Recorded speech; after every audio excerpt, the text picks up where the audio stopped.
সে অনেককাল আগের কথা, এক গ্রামে একজন মাটি বিক্রি করে সংসার চালাতো। মাটি খুঁড়তে খুঁড়তে একদিন সে একটা পাথর পেয়ে গেল। পাথরটা বেশ চকচকে ছিল, তাই সে গাধার গলায় পাথরটা ঝুলিয়ে রাখলো।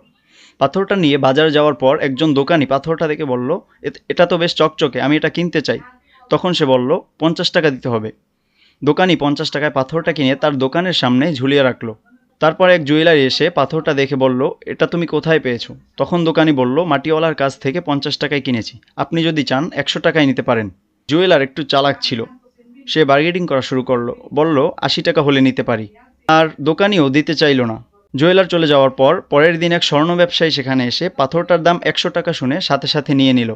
পরের দিন জুয়েলার যখন আবার আসলো তখন এসে জিজ্ঞেস করলো, "পাথরটা কোথায়?" তখন দোকানদার বলল, "আরেকজন এসে 100 টাকায় নিয়ে নিয়েছে।" তখন জুয়েলার বলল, "তুমি কত বোকা, ওটা ছিল একটা অমূল্য হীরা, তুমি ওটা 100 টাকায় বিক্রি করে দিয়েছো।"